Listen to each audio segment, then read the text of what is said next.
Bintang ada yang mau disampaikan Pak Bintang? Pak, Ada mau disampaikan? Ada keterlibatan Pak Budiarto nggak sih Pak? Ada perintah atau semacam koordinasi Pak? nggak tahu sih. Nggak tahu Pak. Pak Budiarto. Apa mas? Ada yang mau disampaikan Pak? Ada keterlibatan Pak Budiarto nggak sih Pak? Di belakang Pak.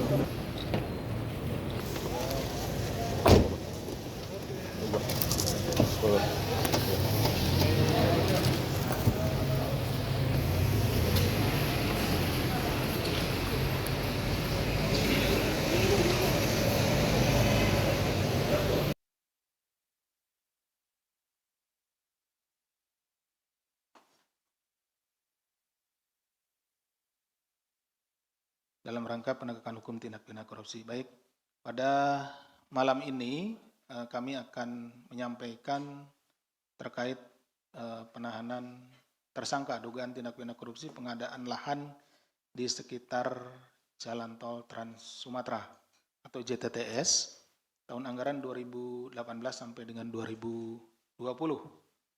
Penahanan tersebut akan dilakukan terhadap 2 orang tersangka terkait perkara dugaan tindak pidana korupsi dalam pengadaan lahan di sekitar jalan tol seperti yang disampaikan tadi. Kemudian para tersangkanya yang pertama Saudara BP selaku Direktur Utama PT HK, yang kedua Saudara RS Kepala Divisi Pengembangan Bisnis dan Investasi PT HK, Ketua Tim Pengadaan Lahan ya. KPK selanjutnya akan melakukan penahanan terhadap kedua tersangka untuk 20 hari pertama, terhitung mulai tanggal 6, ya, hari Rabu tanggal 6, sampai dengan 25 Agustus 2025 di Rumah Tahanan Sabang KPK Gedung Merah Putih. Selain kedua tersangka tersebut, sebelumnya KPK juga telah menetapkan tersangka yang lain, yaitu 1 Saudara IZ selaku pemilik PT STJ, namun yang bersangkutan sudah meninggal dunia pada tanggal 8 Agustus 2024 sehingga perkaranya dihentikan. Dan yang terakhir yaitu PT STJ, itu korporasi ya. Tadi kalau IZ itu adalah pemilik PT STJ, itu ya. Ini PT STJ-nya, korporasinya, karena kita tentunya juga bertanggung jawab untuk mengembalikan kerugian keuangan negara atau aset recovery. Tentu yang berkaitan dengan Saudara IJ ini nanti kita akan kembalikan melalui proses pidana terhadap korporasi PT STJ. Adapun konstruksi perkaranya adalah sebagai berikut. Setelah 5 hari diangkat menjadi Direktur Utama PT HK pada sekitar bulan April tahun 2018, tersangka BP langsung melakukan rapat direksi yang salah satunya memutuskan siasat pembelian lahan-lahan di sekitar JTTS. Jadi kalau jalan tolnya sudah ya, jadi rekan-rekan mungkin juga ada yang pernah lewat nyebrang dari Merak ke Bakauheni, langsung ada jalan tol sampai dengan ke Palembang kalau tidak salah. Nah itu sudah kalau jalan tolnya. Tapi ini pengadaan lahan di sekitar jalan tol yang nanti fungsinya banyak.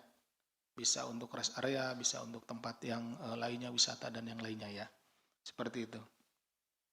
Kemudian tersangka BP memperkenalkan tersangka IZ, temannya tadi almarhum IZ itu, pemilik PT STJ itu adalah temannya BP, kepada direksi PT HK untuk menyampaikan kepemilikan lahan tersangka IZ di Bakauheni. Jadi IZ ini dengan PT STJ-nya memiliki sejumlah lahan yang ada di seputaran Bakauheni.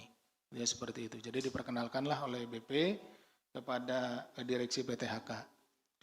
Kemudian tersangka BP meminta tersangka IZ untuk membuat penawaran lahan tersebut kepada PT HK. Jadi supaya nawarkan gitu ya, dari IZ nawarkan bahwa punya lahan yang strategis di seputaran Jalan Tol Trans Sumatera kepada PT HK. BP juga meminta agar IZ mengusahakan perluasan lahan dengan membeli lahan-lahan masyarakat sehingga nantinya PT HK dapat langsung melakukan pembelian lahan kepada tersangka IZ atau perusahaannya. Jadi karena supaya tidak susah gitu ya, PT HK ini membeli supaya dari satu pihak saja, PT STJ ini diminta IZ ini dengan PT STJ-nya untuk membeli lahan-lahan masyarakat di sekitarnya karena dibutuhkan lahan yang cukup luas gitu ya. Tersangka BP meminta tersangka RS sebagai ketua tim pengadaan lahan agar segera melakukan pembelian tanah kepada tersangka IZ karena tanah tersebut mengandung batu andesit yang bisa dijual. Jadi selain tadi prospek dari lokasinya, juga BP ini tahu bahwa di tanah tersebut ada batu andesitnya. Gitu ya. Batu andesit nanti bisa digunakan untuk bahan bangunan dan lain-lain, termasuk juga untuk pengecoran jalan. Kemudian pada bulan September 2018, PT HK melakukan pembayaran tahap 1 atas lahan Bakauheni sekitar 24,6 miliar. Bahwa dalam tahapan tersebut, KPK menemukan sejumlah penyimpangan yang dilakukan oleh PT HK, diantaranya PT HK melakukan pengadaan lahan yang tidak direncanakan dalam RKAP, Rencana Kerja Anggaran Perusahaan tahun 2018. Jadi ini spontan ketika BP ini diangkat jadi Direktur Utama PT HK, itu dia langsung menemui IZ gitu ya. Jadi tidak ada dalam perencanaan PT HK itu sendiri. Gitu. Kemudian dokumen risalah rapat direksi yang menjadi dasar rencana pengadaan lahan JTTS dibuat backdate gitu ya. Dipundurkan supaya seolah-olah itu memang sudah disetujui oleh direksi. Kemudian PT HK diketahui tidak memiliki SOP pengadaan lahan. PT HK tidak menunjuk KJPP, Kantor Jasa Penilai Publik, untuk melakukan valuasi lahan. Jadi seharusnya sebelum melakukan pembelian lahan itu dinilai dulu, di appraisal dulu berapa nilai wajar dari lahan tersebut. Tapi ini tidak. Kemudian PT HK tidak memiliki rencana bisnis atas lahan tersebut serta penyimpangan-penyimpangan lainnya. Bahwa hingga tahun 2020 PT HK telah melakukan pembayaran lahan Bakauheni dan Kalianda kepada PT STJ senilai totalnya 205,14 miliar yang terdiri dari 32 lahan SHGB atas nama PT STJ di wilayah Bakauheni dan 88 lahan SHGB atas nama perorangan masyarakat di wilayah Kalianda. Jadi ada yang sudah dibeli dan menjadi milik PT STJ. Ada juga yang masih dimiliki oleh masyarakat. Namun demikian PT HK tidak menerima manfaat atas lahan-lahan tersebut karena kepemilikan atas lahan tersebut belum dialihkan kepada BUMN atau belum dapat dikuasai dan dimiliki oleh BUMN. Jadi ini masih dalam statusnya ke PT STJ, gitu ya, PT STJ. Itu baru belum dipindah tangankan. Sehingga berdasarkan laporan penghitungan kerugian keuangan negara oleh BPKP RI, kerugian negara yang timbul dari pengadaan lahan ini mencapai 205,14 miliar, artinya total loss, sejumlah uang yang dikeluarkan.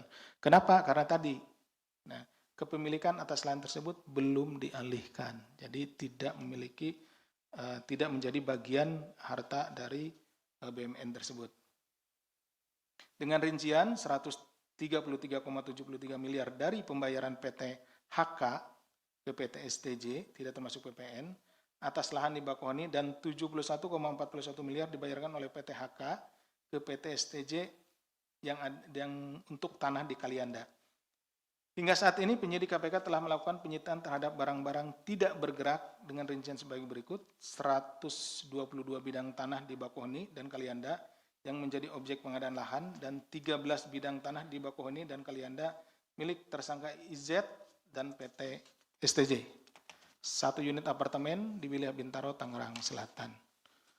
Atas dugaan perkara tersebut, para tersangka disangkakan telah melanggar pasal 2 ayat 1 atau pasal 3 Undang-Undang Nomor 31 Tahun 99 tentang pemberantasan tindak pidana korupsi sebagaimana telah diubah dengan Undang-Undang Nomor 20 Tahun 2001 tentang perubahan atas Undang-Undang Nomor 31 Tahun 99 tentang pemberantasan tindak pidana korupsi junto pasal 55 ayat 1 ke 1 Kitab Undang-Undang Hukum Pidana.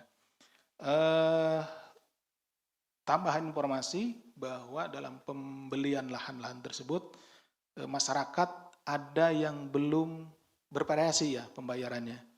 Ada yang diberikan sudah dibelikan full gitu ya pembayarannya, ada yang baru setengahnya, kemudian ada yang baru panjar saja gitu ya, panjar seperti itu. Sehingga kami dalam melakukan penyidikan perkara ini sangat berhati-hati sehingga tidak merugikan hak masyarakat. Itu yang menjadi concern kami juga ya, di samping menyelesaikan perkara ini, kemudian bagaimana kita mengembalikan kerugian keuangan negara sejumlah 200 sekian miliar, juga kami concern untuk bagaimana menjamin hak-hak masyarakat terhadap tanah yang saat ini juga tanahnya menjadi bagian dari perkara ini.